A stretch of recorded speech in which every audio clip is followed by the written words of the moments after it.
The air tasted of copper and crushed stone. For 23 hours, Zola Baptiste had been calculating her own death. Not in a poetic way, in the way a geologist calculates fault lines. She lay on her side in a space so narrow her shoulder blades scraped both walls. The mine shaft, a disused ventilation tunnel of the Daehan Mining Group's Seoul site, had collapsed at 2:17 a.m. The official story would be structural fatigue. The truth was a boot heel grinding into her ribs 4 hours before the fall. Her boss, Director Park Sung-ho, had leaned down. His breath smelled of soju and entitlement. "You think the Jeonse Group noticed your little report? You think he will save you?" He tapped her hard hat. "You're invisible here, Zola. Just a diversity hire they make me keep." Then the ground screamed. Now her phone was dead. Her backup lamp flickered like a dying firefly. Her left arm was pinned under a slab of Precambrian gneiss. Not crushing, but trapping. The numbness had spread to her fingers. She could wiggle 3 of them. The 4th was cold marble. Zola's mind did not race. That was her gift. Born in Atlanta, raised between her grandmother's cassava flour kitchen in a little Caribbean pocket and Georgia Tech's brutal geophysics labs, she had learned early. Panic is a luxury of people with exits. She cataloged her body. Ribs bruised but not broken, right leg free, left foot caught on rebar. Hydration. 3 hours before critical. Air, thin but present. The shaft angled upward 20 meters east. But the real calculation was darker. No one was coming. Because Director Park had sent her here alone at midnight to verify a core sample. He'd erased her name from the shift log. He'd done it before 6 times in 2 years. Each time, she'd crawled out, showered, and returned to her desk where her reports became his presentations. She was the best geologist in DMG's exploration division. She'd found a rare earth deposit in Gangwon province that would power the next generation of EV batteries. Park had accepted the industry award. She'd watched from the back row, holding her own trophy-shaped hole in her chest. This time, he wanted her gone for good. Zola closed her eyes. Her grandmother's voice floated up from memory. "Chili, when they bury you alive, you don't pray for light. You become the thing that digs." She started scraping at the debris with her free hand. 1 pebble. 2. A fingernail tore. She didn't stop. Then sound. Not rescue workers. Not shouting. A different frequency. Low. Rhythmic. The sound of expensive shoes walking on broken rock. Then a voice, low and precise, in Korean. "Bring the thermal camera. She is not dead. I would feel it if she were dead." Zola froze. That voice. She knew it from quarterly earnings reports, from trade journals, from the nightmare of competitive intelligence briefings. Kang Do-yoon, CEO of Jeonse Group. The rival. The man her company had instructed her to neutralize through superior data. The mafia boss. The rumors about Kang Do-yoon were not soft. They said he inherited Jeonse from his father, who inherited it from a man who fell from a window. They said the mining company was a shell for something older, something that ran on blood loyalty and sealed envelopes. They said Kang Do-yoon had never lost a negotiation because his opponents had a habit of developing sudden, irreversible health problems.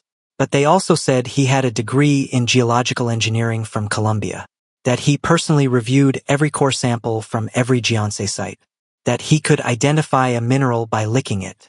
The light came first. Harsh, blue-white, cutting through the dust. Then a face appeared in the gap above her. Kang Do-yoon looked nothing like his corporate headshot. In person, his features were almost cruel in their precision. High cheekbones like carved granite, a mouth that did not smile, eyes so dark they absorbed light. A thin scar cut through his left eyebrow, a souvenir from a rock fall that everyone knew was a knife. His hair was black, slicked back, but one piece fell forward as he crouched. He wore a black turtleneck and a charcoal coat that cost more than her monthly rent. No hard hat, no safety vest. He looked like an assassin who happened to own a Fortune 500 company. His gaze found hers. For a long second, nothing moved. Then he said, in English so flawless it hurt, "Zola Baptiste, your report on the Wachan rare earth vein was correct. Park Sung-ho deleted your name and claimed it as his own. He also pocketed the $2.3 million licensing fee from the Chinese consortium. I have the bank records. Zola's throat closed. Not from dust. From the fact that a stranger knew her life better than she did. Kang Duyun tilted his head. You have two choices. You stay here and die, and I destroy DMG in the courts with your corpse as evidence. Or you take my hand, and we destroy them together. Behind him, his men shifted. They were not ordinary security. They moved like wolves, no wasted motion, eyes always scanning. One held a hydraulic spreader. Another uncoiled a rescue harness. Zola's free hand stopped scraping. She looked at Kang Duyun's face. He did not look kind. He looked like a man who had calculated every variable, including her refusal, and found it acceptable either way. Why? She whispered. He smiled. It was the most terrifying thing she had ever seen. Because you are the only person in Seoul who understands what is really in the ground. And I do not share my toys, Zola. I acquire the whole game. The hydraulic spreader bit into the rock. The shaft groaned. Kang Duyun did not flinch. He extended his hand through the gap. His fingers were long, elegant, nails perfectly clean. A surgeon's hands on a killer's body. Come, he said, before I change my mind and let you become a martyr. Martyrs are so inconvenient for business. Zola grabbed his hand. His grip was iron. He pulled her up through the widening gap as if she weighed nothing. The rocks scraped her thighs, her hips, but she did not make a sound. When she emerged into the cold Seoul night air, she fell against his chest. He smelled of cedar and gunpowder. He did not let go immediately. His hand pressed against her lower back, steadying her. His mouth was near her ear. Director Park will arrive in 15 minutes to discover your body, he murmured. Let's disappoint him together. Behind them, his men melted into the darkness. A black sedan pulled up, windows opaque. Kang Duyun opened the door for her. Inside, the seats were heated. A thermos of barley tea steamed on the console. A first aid kit sat open, gauze and antiseptic laid out like a ritual. Zola climbed in. She did not look back at the mine.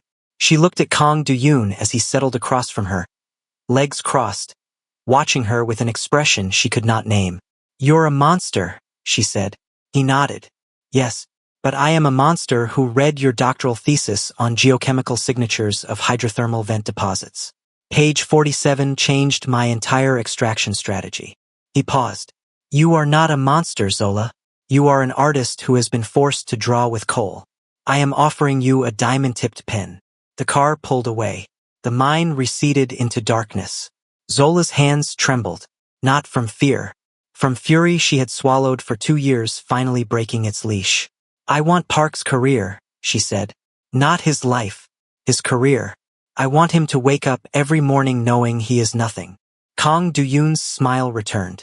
Wider this time. Hungrier. Now, he said. You sound like my kind of woman.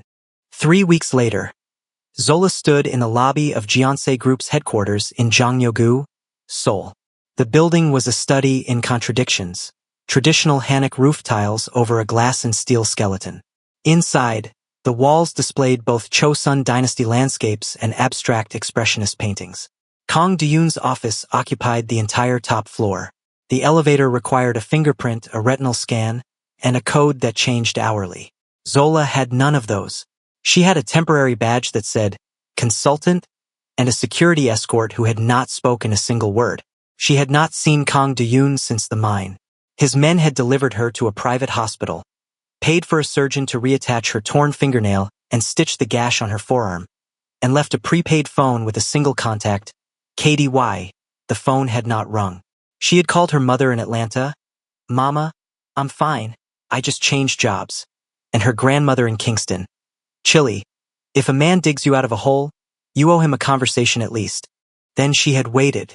The waiting had been its own kind of torture. She had researched Kang Duyun obsessively. The public version, born 1993, only son, educated abroad, took over Jeonse at 27 after his father's sudden illness. Under his leadership, the company had tripled its market cap. The private version, pieced together from whispers on Korean forums and a single oblique mention in a prosecutor's leaked document. The Kang family had run gambling dens in Busan in the 1980s. They had transitioned to real estate consulting in the 1990s. By the time Duyun took over, Jeonse was a perfect machine, mining on the surface everything else below. And yet, he had read her thesis. He had noticed her work. In 3 years at DMG, not a single Korean colleague had asked her about her research. They had asked if she missed American food, if her hair was real, if she felt safe in Seoul.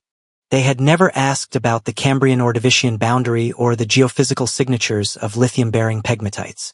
The elevator doors opened. Kang Duyun's office was not what she expected. No massive desk, no flag, no trophies. Instead, floor-to-ceiling windows overlooking Bukoksan Mountain. A low wooden table with 2 cushions. A single orchid on the table, black petals, white throat. The walls held maps.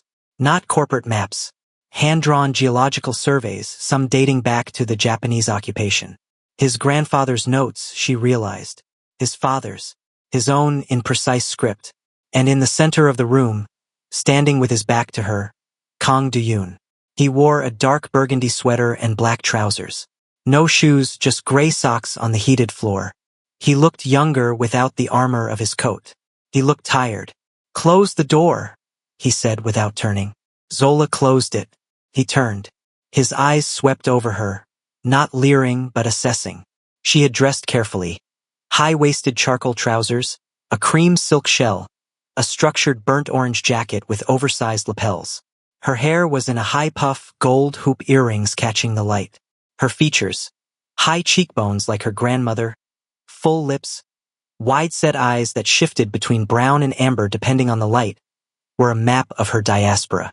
She had learned long ago that people either stared or looked away. Kang Duyun did neither. He looked at her. "The stitches healing?" he asked. "Yes."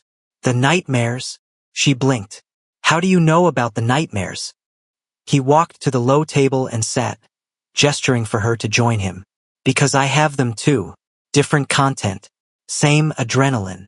He poured tea from a clay pot. "Mine involve my father's last words. Yours involve rock pressing on your chest. We are both trapped, Zola. The question is whether we prefer the trap we know." She sat across from him. The cushion was soft. The tea was barley again. She had mentioned once in a forgotten interview that she preferred it to green. He had remembered. "You're trying to unsettle me," she said. "I'm trying to hire you." He slid a folder across the table. "Chief of Geological Strategy. Executive Vice President. Your own lab. A team you select. Budget approval up to 10 billion won without my signature." And he paused, sliding a second folder. "Complete ownership of your intellectual property. No one takes credit for your work again. Ever." Zola opened the first folder. The contract was in Korean and English, each clause annotated by what appeared to be a top-tier law firm. The salary made her breath catch. The benefits included a penthouse in Yongsan, a car service, and comprehensive security detail. She closed the folder. "What's the catch?" Kang Duyun set down his tea. "The catch is that DMG will not let you go quietly. Park Sung-ho has already filed a complaint with the Ministry of Employment, claiming you stole trade secrets. He has also contacted 3 reporters with a story about the foreign woman who seduced Korean executives for career advancement." He watched her face. "He is trying to destroy you before you can testify about the mine collapse." Zola's hands went cold. "Testify? I have a prosecutor. A good one. He wants Park for attempted murder. He wants DMG's chairman for bribery and embezzlement. But the star witness is you." Kang Duyun leaned forward. "If you say yes to this job, you are also saying yes to going public. To facing Park in court. To every news camera in Korea asking why a black woman from Atlanta was working in a mine shaft at midnight." The room was very quiet. Outside, a bird called. "You could have hired any geologist in the world," Zola said slowly. "Why me?" The real why. Kang Duyun was silent for a long moment. Then he reached into his jacket pocket, a move that made her flinch, and pulled out a photograph. It was old, creased, faded. A woman in her 20s, dark-skinned, with sharp cheekbones and laughing eyes. She wore a hard hat and a bright yellow vest. A mine behind her. "My mother," Kang Duyun said. "Kim Mija. She was a geologist too. The best in her generation. She discovered the Jeonse Group's primary lithium deposit in 1994. He set the photograph on the table. My father took credit for it. He gave her a bonus and a special assistant title. She died in a mine collapse 6 months later. Officially an accident. Unofficially, my father wanted to marry his mistress and my mother had become inconvenient. Zola stared at the photograph. The woman's smile was so familiar. The same exhaustion behind the eyes. The same invisible cage. Your father, Zola whispered, died of a sudden illness 3 years ago, Kang De-yoon said flatly. I helped it along, not with my hands. With a perfectly legal change in his medication that his doctor did not question. He is buried in the family plot. I do not visit. He looked at Zola. For the first time, his mask cracked. Underneath was something raw, almost young. A boy who had watched his mother die for a man's ego. You asked for the real why, he said. Here it is. I saw Park Sung-ho take credit for your work, and I saw my father's ghost standing behind him. I saw you survive a collapse that should have killed you, and I saw my mother's spirit climbing out of the rubble. I am not hiring you, Zola. I am avenging myself through you, and I am offering you the same. Take it or leave it. Zola looked at the contract, at the photograph, at the man across from her, mafia boss, murderer, son, orphan. She picked up the pen. One condition, she said. Name it. When this is over, when Park is in jail and DMG is ash, I walk away. No debt. No loyalty. No you owe me. She met his eyes. I am not your mother. I am not your redemption. I am a geologist who wants to do her job without being buried alive. Kang De-yoon smiled. Not the hungry smile from the mine. Something smaller. Softer. Almost sad. Agreed, he said. But Zola? When this is over, you will not want to walk away. Because I am going to show you what it feels like to be seen. And that is an addiction worse than anything I have ever sold. He stood, extended his hand. She shook it. His palm was warm. His grip did not release for a full 3 seconds longer than necessary. Neither of them mentioned it. The war began with flowers.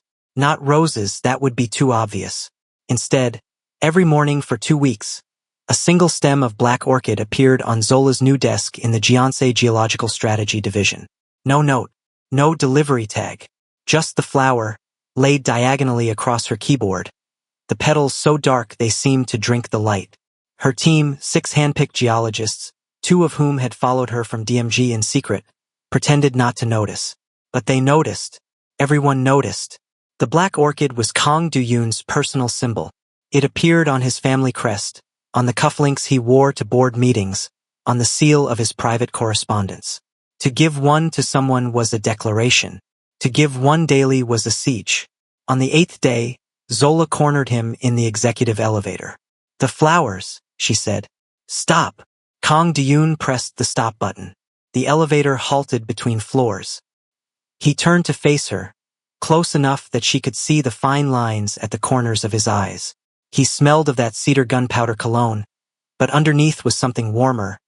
Coffee, paper, the particular scent of someone who worked through the night. No, he said.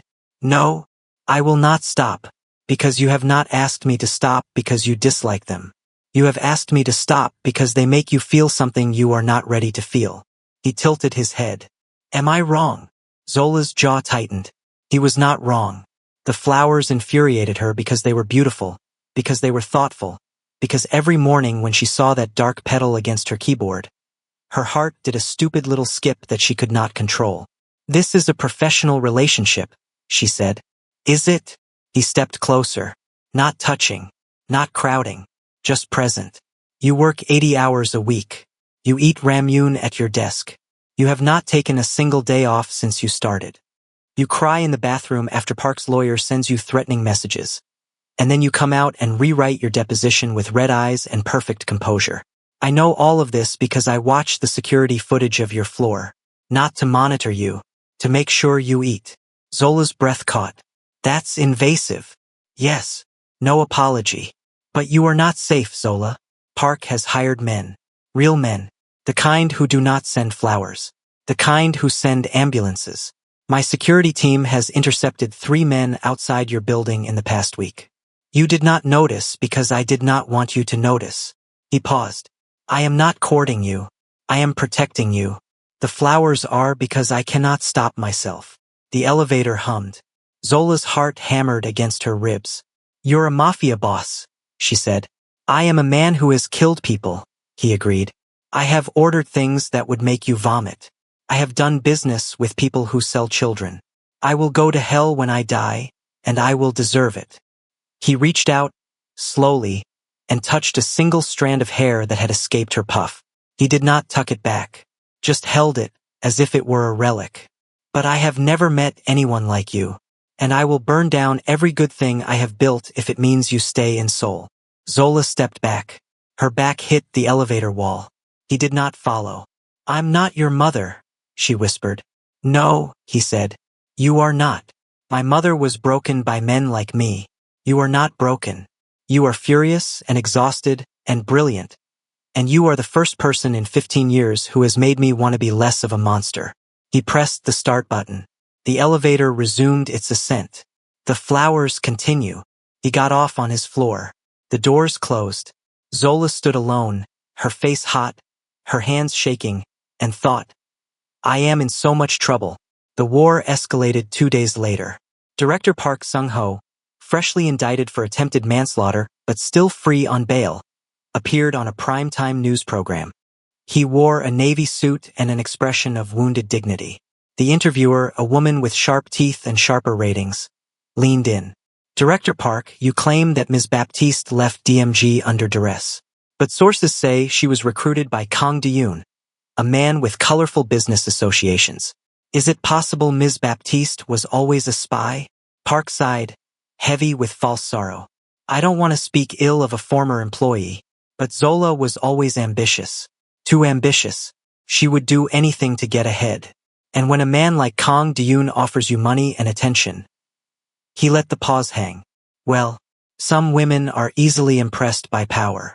The clip went viral within hours. Comments poured in. Foreign woman uses Korean men. Typical. She probably seduced him. Look at her clothes, she's asking for it. Deport her.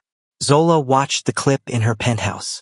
The security detail, a stone-faced woman named Choi Miare, stood in the corner, pretending not to see Zola's tears. At 2 a.m., her phone buzzed. Kang Do-yoon, come to the office. It's 2 a.m., she typed back. I know.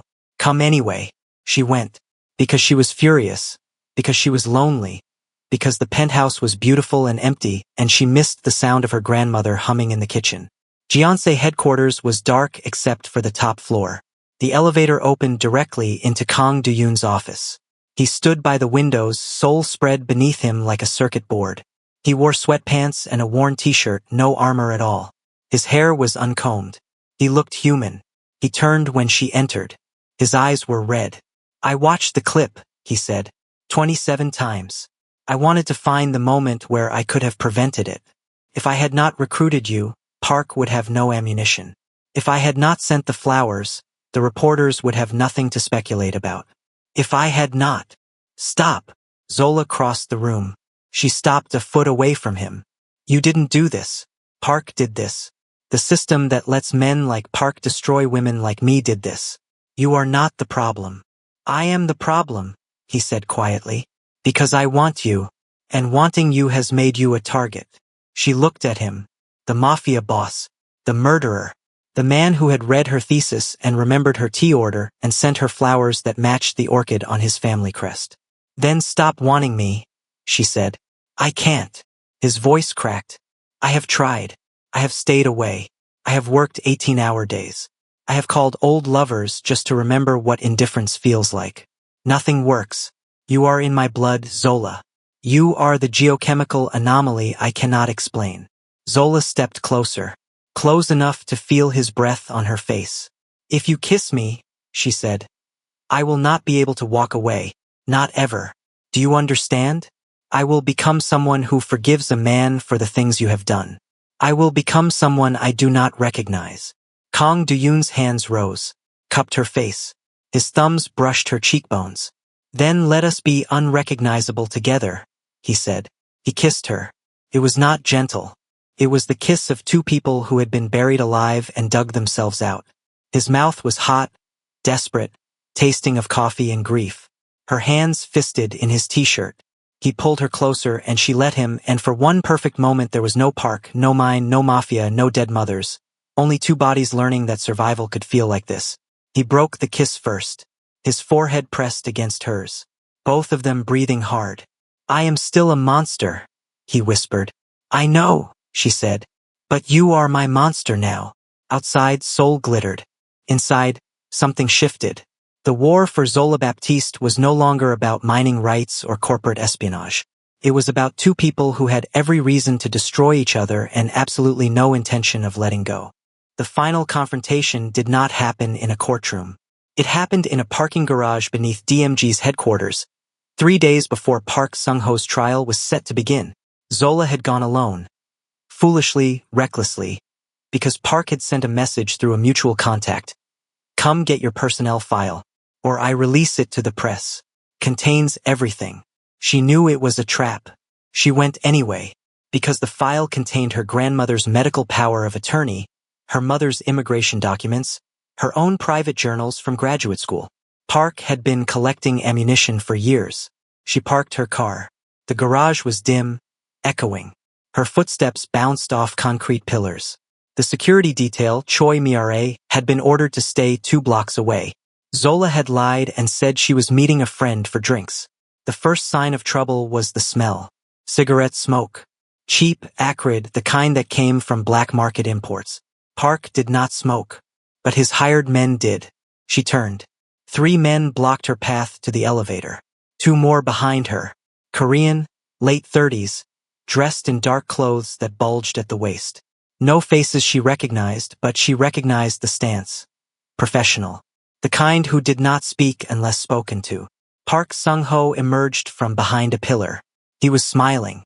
It was the smile of a man who had already won. "Zola," he said. "You came. I knew you would. You always were too brave for your own good." He held up a manila folder. "Your file. Everything from your high school SAT scores to the receipt for your first IUD. Do you know how much a private investigator costs in Seoul? Less than you'd think." Zola kept her voice steady. "The trial is in 3 days. You're going to jail either way." "Am I?" Park laughed. "You think Kang De-yoon's prosecutor can touch me? I have judges in my pocket. I have ministers. I have the chairman's daughter's wedding photos.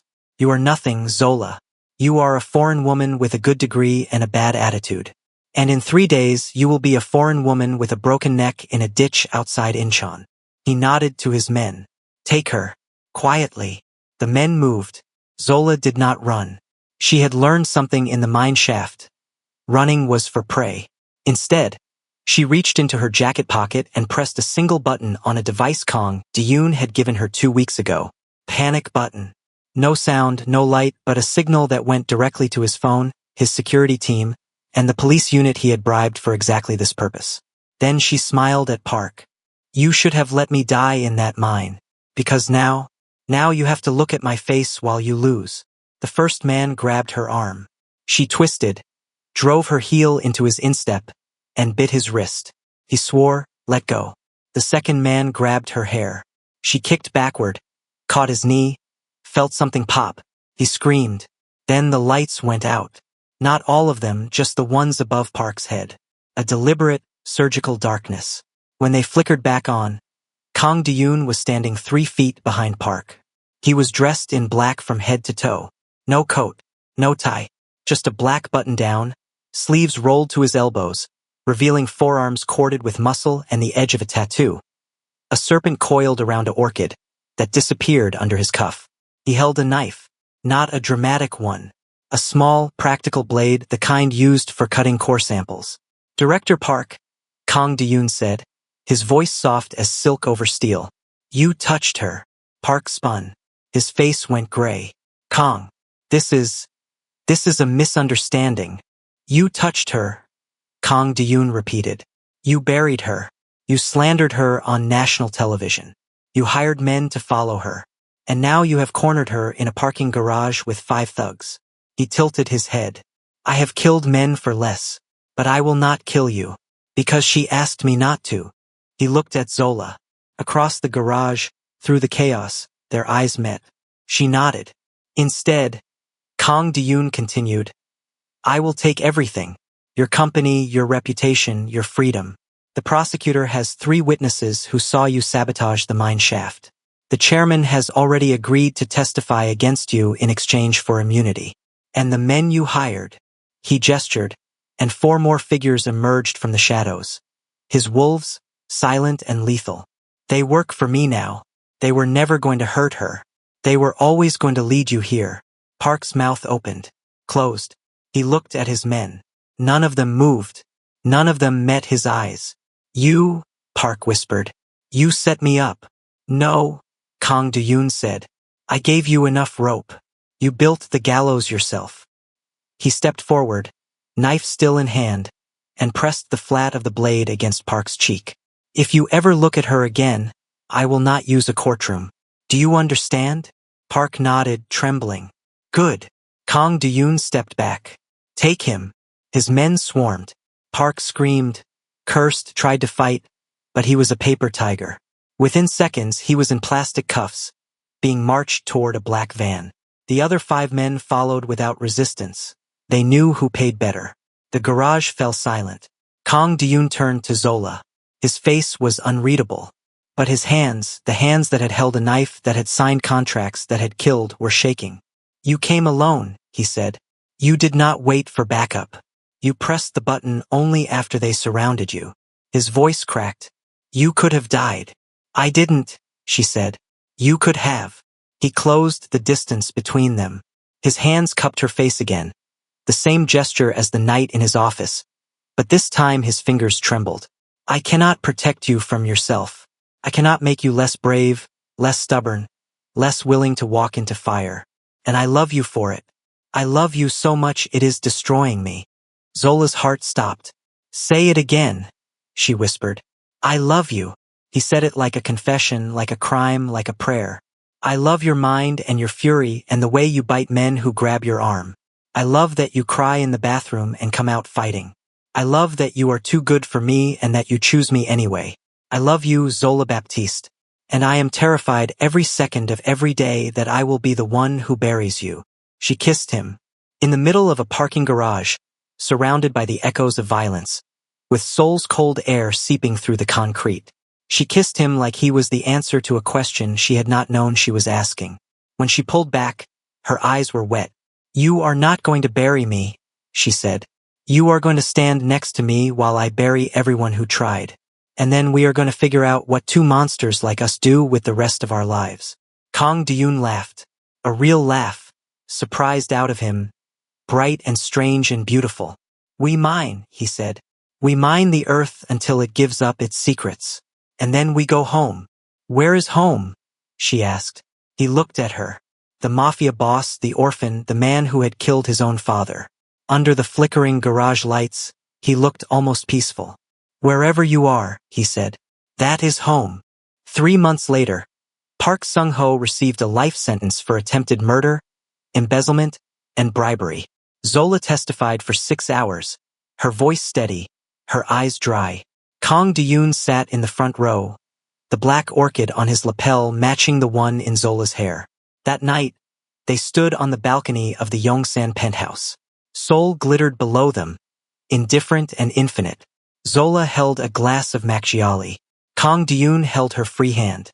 People will say I used you, he said, that I hired you for your skills and trapped you with my money.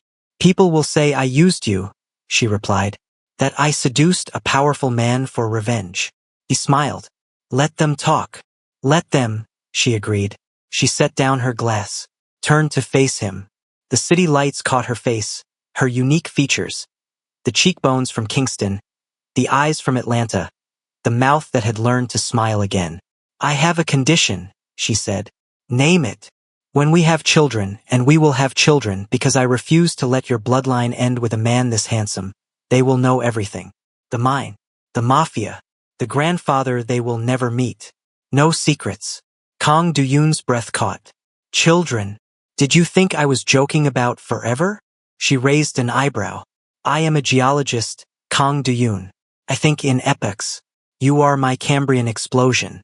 The beginning of everything new. He pulled her close, buried his face in her hair. When he spoke, his voice was thick. I do not deserve you. No, she said, but you will spend every day trying.